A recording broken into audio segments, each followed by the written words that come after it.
এবার এসএসসির group C group ডির যোগ্যদের তালিকা প্রকাশের নির্দেশ দিলেন কলকাতা হাইকোর্টের বিচারপতি অমৃতা সিনহা। তার নির্দেশ 2016 নিয়োগ প্রক্রিয়ায় অংশগ্রহণকারী গ্রুপ সি এবং গ্রুপ ডির যোগ্যদের তালিকা প্রকাশ করতে হবে এসএসসিকে। যারা চিহ্নিত দাগী নন তাদের তালিকা প্রকাশ করতে হবে 8ই ডিসেম্বরের আগে। পাশাপাশি আদালতের নির্দেশ, যারা ওয়েটিং লিস্টে ছিলেন তারাও যদি এই যোগ্য তালিকায় থাকেন তাহলে তারাও যেন বয়সজনিত ছাড় পান এবং নতুন নিয়োগে অংশ নিতে পারেন তা দেখতে হবে।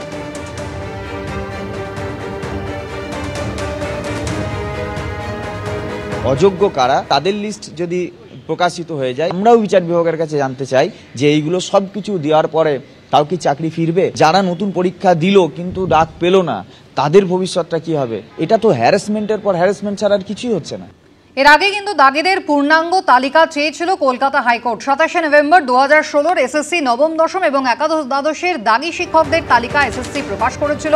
23রা নভেম্বর গ্রুপ সি গ্রুপ ডির 3512 জন দাগীর নামের তালিকাও প্রকাশিত হয়।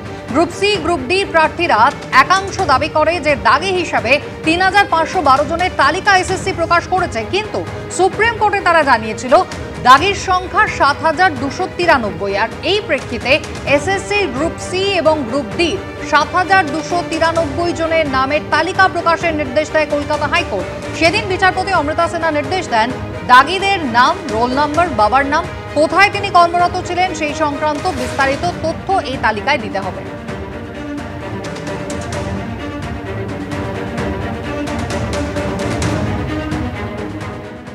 গতকালই প্রাথমিকে 32,000 শিক্ষকদের জন্য সুখবর দিয়েছে কলকাতা হাইকোর্ট। প্রাথমিকে 32,000 শিক্ষকের চাকরি বহাল রেখেছে কলকাতা হাইকোর্টের ডিভিশন বেঞ্চ। ডিভিশন বেঞ্চে চাকরি বাতিলের আগের রায় খারিজ হয়ে গিয়েছে। প্রাক্তন বিচারপতি অভিজিৎ গঙ্গোপাধ্যায় যে রায় দিয়েছিলেন, অর্থাৎ কলকাতা হাইকোর্টের সিঙ্গল বেঞ্চের রায় গতকাল খারিজ করে দিয়েছে ডিভিশন বেঞ্চ। দীর্ঘ 9 বছর পরে চাকরি যদি বাতিল হয় তাহলে তার বিরূপ প্রভাব পড়বে। 32,000-এর চাকরি বহাল রেখে গতকালই জানিয়ে দেয় ডিভিশন বেঞ্চ। চাকরি বহালের নির্দেশ দেন বিচারপতি তপব্রত চক্রবর্তী এবং বিচারপতি ঋতব্রত কুমার মিত্রের বেঞ্চ।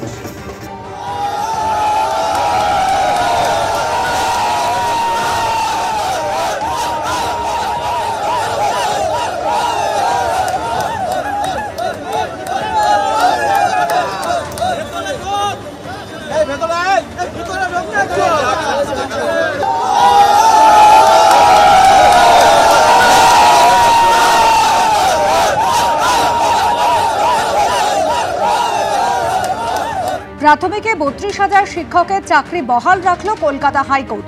তৎকালীন বিচারপতি অভিজিৎ গঙ্গোপাধ্যায় রায় খারিজ করে দিল বিচারপতি তপব্রত চক্রবর্তী এবং বিচারপতি ঋতব্রত কুমার মিত্রের বেঞ্চ।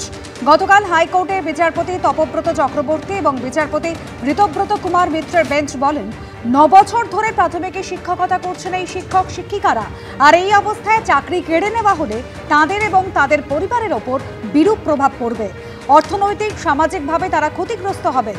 বিচারপতিরা বলেন, তদন্তকারী এজেন্সি তথ্য অনুযায়ী এটা নিশ্চিত হওয়া যাচ্ছে না যারা চাকরি পেয়েছেন তারা কোনো দুর্নীতির সঙ্গে জড়িত ছিলেন।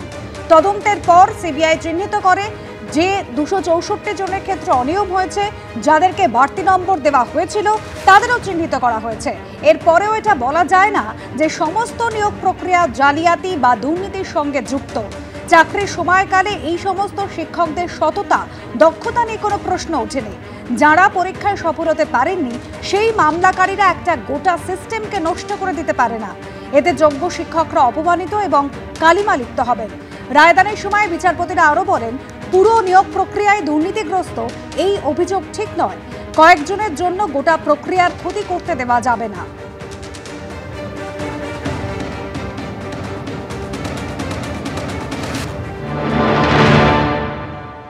কোর্টের পর্যবেক্ষণ যে সিঙ্গেল বেঞ্চে যে অর্ডারটা দিয়েছিল যে যেখানে হিউজ একটা করাপশন হয়েছে এবং সেই করাপশনের জন্য অ্যাপয়েন্টমেন্ট ক্যান্সেল হয়েছিল, বাট মহামান্য ডিভিশন বেঞ্চে যেটা অবজারভেশন যে করাপশন বা ইরেগুলারিটিস কথা বলা হয়েছে তাতে যারা ইনোসেন্ট টিচার তারা কোনো ইনভলভ নেই। সিবিআই অলরেডি আইডেন্টিফাই করেছে যে কিবা সামহাও কিছু ক্যান্ডিডেট যারা আনডিউ অ্যাডভান্টেজ নিয়ে চাকরিটা পেয়েছিল তাদের তালিকা আলাদাভাবে করা হয়েছে। বাকি যারা তারা ইনোসেন্ট এবং তাদের জন্য এবং অথরিটির ভুলের জন্য বা কোনো করাপশনের জন্য ইনোসেন্টদের চাকরি কোনোভাবে যেতে পারে না। এটা বাকি যা 32,000 যাদের ক্যান্সেল হয়েছিল তাদের চাকরিটা বহাল থাকলো, যারা আইডেন্টিফাই করেছে তাদের চাকরিটা থাকলো। প্রাথমিকে 32,000-এর যে চাকরি বাতিল মামলা, তার প্রেক্ষাপটটা কি আসুন একবার দেখি। 2014 সালে প্রাথমিক শিক্ষক নিয়োগের বিজ্ঞপ্তি প্রকাশ হয়েছিল, পরীক্ষা হয়েছিল 2015-এ, 2016-তে প্যানেল প্রকাশিত হয়েছিল। 2016 এবং 2017 এই 2 বছর মিলিয়ে প্রায় 42,000 প্রাথমিক শিক্ষক চাকরি পেয়েছিলেন। কিন্তু এই নিয়োগে ব্যাপক দুর্নীতির অভিযোগ ওঠে, যেমন অপ্রশিক্ষিতদের চাকরি দেওয়া হয়, র্যাঙ্ক জাম্প হয়েছিল, ওএমআর কেলেঙ্কারি ছিল, টেট পাস না করেও চাকরি পেয়েছেন কেউ কেউ, এসএমএস-এ চাকরি দেওয়া হয়েছে, অ্যাপটিটিউড টেস্ট না নেওয়া, থার্ড পার্টিকে দিয়ে প্যানেল তৈরি করা। 2023 সালের 12ই মে প্রশিক্ষিতদের বাদ দিয়ে বাকি প্রায় 32,000 শিক্ষকের চাকরি বাতিলের নির্দেশ দেন তৎকালীন বিচারপতি অভিজিৎ গঙ্গোপাধ্যায়। পাশাপাশি 3 মাসের মধ্যে প্রাথমিক শিক্ষা পর্ষদকে 36,000 শূন্য পদে নিয়োগ প্রক্রিয়া সম্পূর্ণ করতে বলেন তিনি। ডিভিশন বেঞ্চও তৎকালীন বিচারপতি অভিজিৎ গঙ্গোপাধ্যায়ের রায় বহাল রাখে, শুধু নতুন নিয়োগ প্রক্রিয়া 3 মাসের বদলে 6 মাসে সম্পূর্ণ করার নির্দেশ দেয়। এরপর চাকরিহারা শিক্ষকরা সর্বোচ্চ আদালতের দ্বারস্থ হন। 2023-এর 7ই জুলাই হাইকোর্টের রায় স্থগিতাদেশ দেয় সর্বোচ্চ আদালত। নতুন করে কলকাতা হাইকোর্টকে মামলা শুনে রায়দানের নির্দেশ দেওয়া হয়। গত 12ই নভেম্বর হাইকোর্টের বিচারপতি তপব্রত চক্রবর্তী এবং ঋতব্রত কুমার মিত্রের বেঞ্চে মামলা শুনানি শেষ হয়, যার রায়দান হয় গতকাল।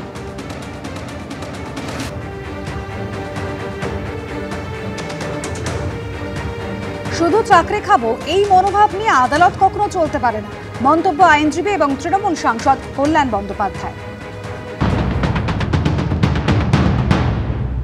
শুধু চাকরি খাবো মনোভাব নিয়ে কোর্ট কখনো চলতে পারে না। এই যে অভিজিৎ গঙ্গোপাধ্যায়ের মতো জজেরা যারা পলিটিক্যাল এজেন্ডা নিয়ে জুজুতি করে গেছে, তাদের জন্য পশ্চিমবাংলার মানুষ অনেক ক্ষতি হয়ে গেছে। বিচারপতি হিসেবে তিনি যা মনে করেছিলেন সেই হিসাবে সিদ্ধান্তের কথা জানিয়েছিলেন। গতকাল রায় ঘোষণার পরে এমনটাই জানিয়েছেন বিজেপি সাংসদ এবং প্রাক্তন বিচারপতি অভিজিৎ গঙ্গোপাধ্যায়। গালাগাল বন্ধ তো রাজনৈতিক জীবনের অঙ্গ। আমি বিচারপতি হিসেবে যা মনে করেছিলাম সেটাই বলেছি। 26,000 ক্যান্ডিডেটের প্রার্থীদের বা শিক্ষকদের চাকরি গেল, তারাও তো অনেকদিন চাকরি করেছিলেন, তাদের চাকরি যাওয়াটা কি ভুল ছিল? তাই না? সুতরাং আমার মতে এটা কোনো গ্রাউন্ড নয়। প্রাথমিকে 32,000 শিক্ষকের চাকরি বহাল রাখল কলকাতা হাইকোর্ট। আর এই রায়ের পর মুখ্যমন্ত্রীর বক্তব্য, তিনি খুশি, মানবিক দিক থেকে ব্যাপারটা দেখা হয়েছে। আর শুভেন্দু অধিকারী কটাক্ষ, মানিক ভট্টাচার্যরা যে কাণ্ড মমতা বন্দ্যোপাধ্যায়ের নির্দেশে প্রাইমারিতে করেছিলেন তা অনৈতিক।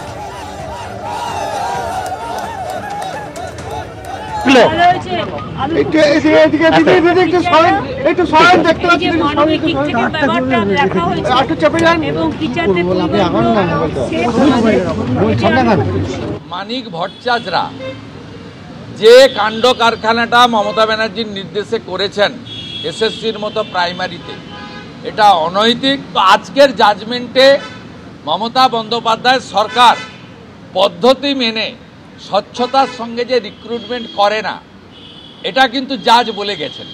তাই অভিজিৎ গাঙ্গুলি সঠিক। কলকাতা হাইকোর্টের রায়ের পরে কলকাতা থেকে জেলা আনন্দে ভাসলেন 2016 প্যানেলিস্ট শিক্ষক শিক্ষিকারা।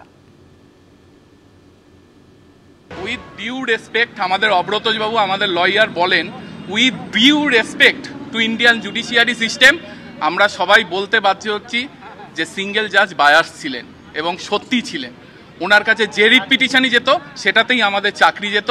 সেটা সেই সময় মানুষ তাকে ভগবান বানিয়েছিল, কিন্তু সেই রায় উদ্দেশ্য প্রণোদিত সেটা তিনি নিজে প্রমাণ করে দিয়েছেন। এই দীর্ঘ 9 বছর চাকরির পরে যদি কারোর চাকরি কেড়ে নেওয়া হয়, তার যে কি দুর্বিষহ অবস্থা হয় সেটা আদালত বিচার করেছে এবং এটা বিচার্য বিষয় ছিল।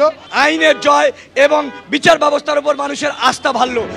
প্রাথমিক নিয়োগ দুর্নীতি মামলায় গতকাল কলকাতা হাইকোর্টের মন্তব্য, সমস্ত নিয়োগ প্রক্রিয়া বাতিল করার জন্য ব্যাপক বা পদ্ধতিগত অনিয়মের সুস্পষ্ট প্রমাণ থাকা দরকার।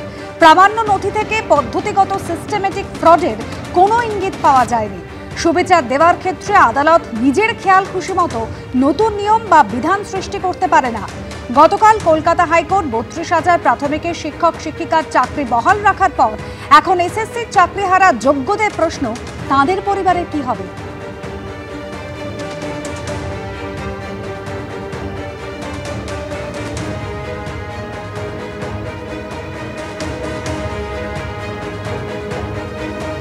গতকাল কলকাতা হাইকোর্টের মন্তব্য, সমস্ত নিয়োগ প্রক্রিয়া বাতিল করার জন্য ব্যাপক বা পদ্ধতিগত অনিয়মের সুস্পষ্ট প্রমাণ থাকা দরকার।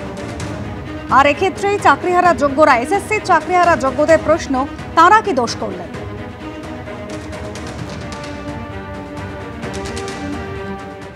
এবিপি আনন্দ, এগিয়ে থাকে, এগিয়ে রাখে।